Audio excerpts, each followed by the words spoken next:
This is not clickbait. You literally carry your parents' trauma in your genes.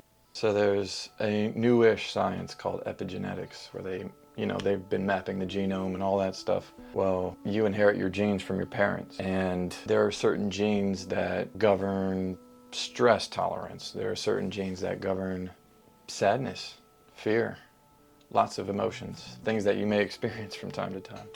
So the way genes work is you have certain genes with certain potential, and you inherited those from your parents, and they inherited from their parents, on and on and on.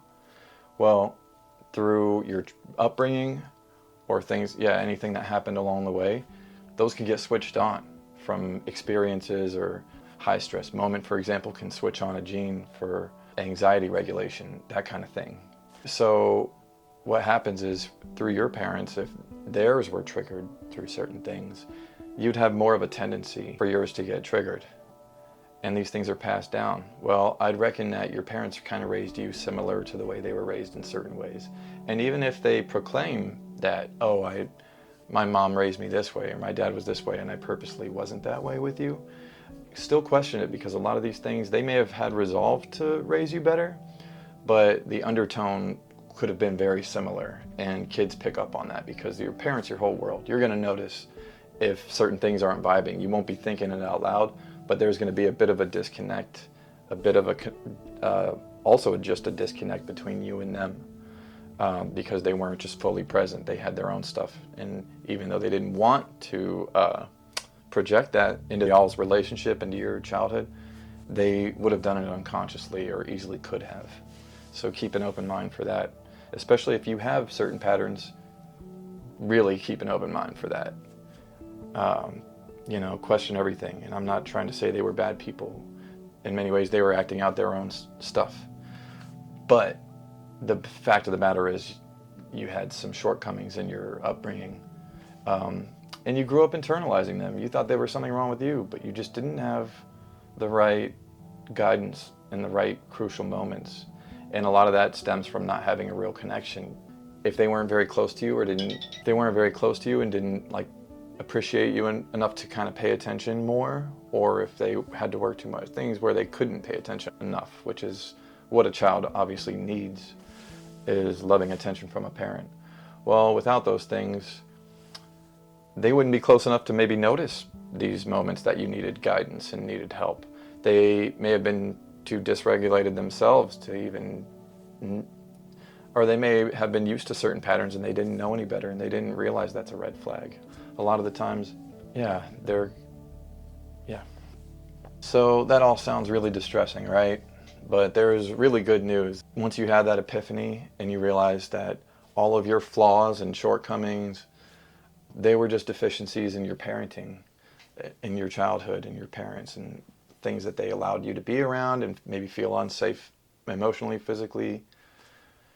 You had to hide certain emotions. They may have gotten upset if you expressed certain things, or because they lose their cool based on their own stuff sometimes.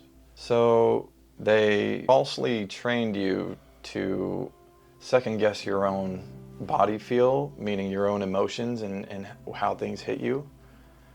When you second guess them and you basically deny reality is what you're doing, which sounds crazy when you put it that way. But you've been denying reality, and you were trained to do that. You had to suck it up and get through and navigate and figure out how to get through life.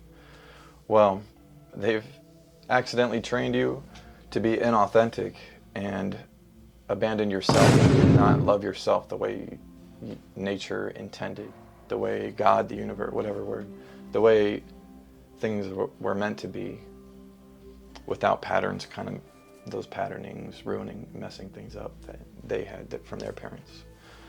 So the cool part is you break through that illusion. You've emerged on the other side. What do I do now? I still get these stressful moments. I get them all the time. I'm in my head all the time. What do I do now?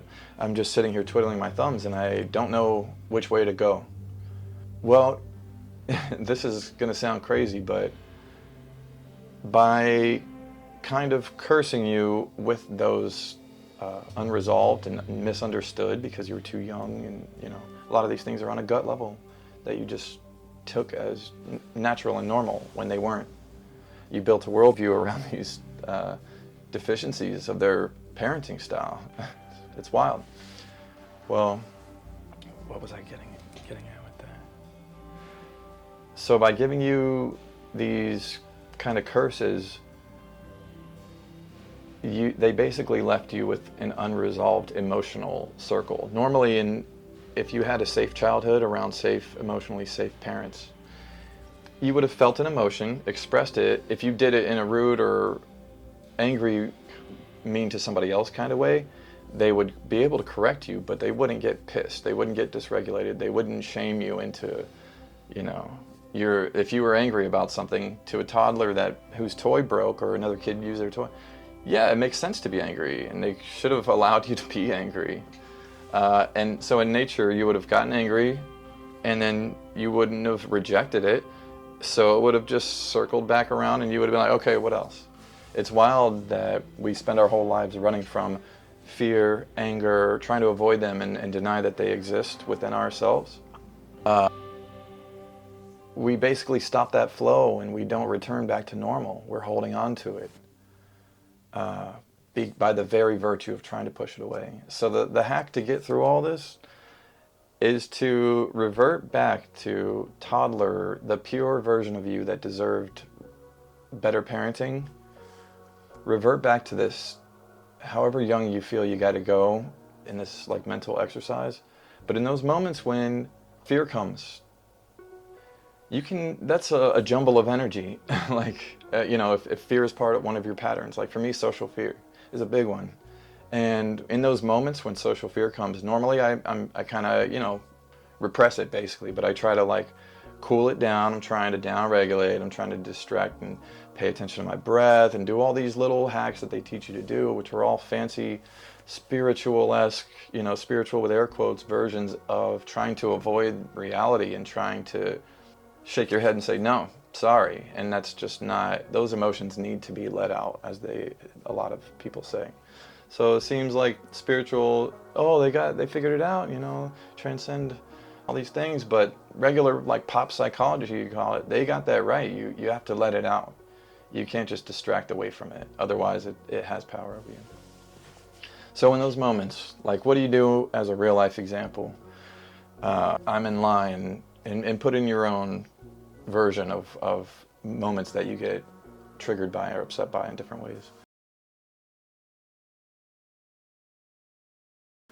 So for me, I'm in line, and I know there's a lot of people behind me that can see me, and I'm very my trauma runs deep, so it's very ingrained from childhood to be scared of people seeing me. It meant danger in childhood.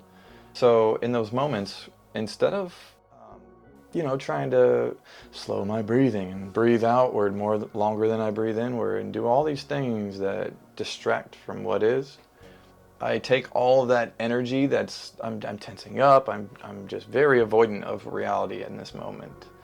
And instead of trying to run from it, so to speak, I face it and just blast it with so much love and an open heart and kind, misty eyes. I could be standing in line and I'm not sitting there bawling my eyes out, but I'm having a tender ass moment and giving childhood me that love that he didn't get from my parents. I'm giving him that the kind eyes and compassion that a real parent in those moments, or one that at least wasn't governed by some of their own patterns, they would have given you that kind of love and compassion. There's a thing for infants that's called mirroring. To the degree that a mom mirrors the kid's upset emotions instead of just dismissing them and trying to distract and make them happy and over it, to the degree that that baby feels seen, they can fully see themselves and appreciate and acknowledge themselves instead of denying parts of themselves.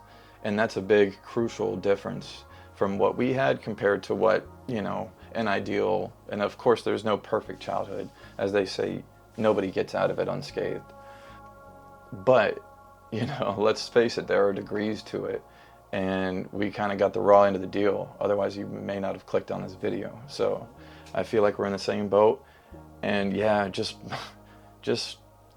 blast it. That's the only word I keep thinking in my mind in those moments. I'm like, blast it. And the more scared I am, that's more of the energy I have to hit this thing full force with so much love. Hit young me with so much love. Hit the parts of me that I feel ashamed in. I'm trying to reject that fear, and I'm like, why am I like this? Why do I keep getting stuck into that? All that was based on their parenting, and I need to give little me the love that he should have gotten back then, because that's really all we're talking about with all these videos. If they could cut through any of it, it would be, don't reject these patterns. Shine the light of awareness on them. Shine the full density of your heart on them. Like, just give it all you have, because as they say, the greatest love of all is happening to you. And in love, you think that other person's going to solve things for you and fill that piece that you've been missing, the hole in your soul. And it's very well known too that you can't love somebody until you love yourself. Otherwise, you're just manifesting all of these lackings inside of you and projecting them. To whatever degree you're being more honest with this person and letting them see more of you, you're projecting more and more of that. And it's not fair to you or them. But we just don't know any better sometimes. So here I am letting you know. Let's see, what else? Yeah, blast it with love. Take moments when you need to. Another way is to complete these emotions is scream into a pillow. Let some of it out. Find healthy ways of letting this anger out. I like hitting the punching bag. I'm punch my pillow sometimes.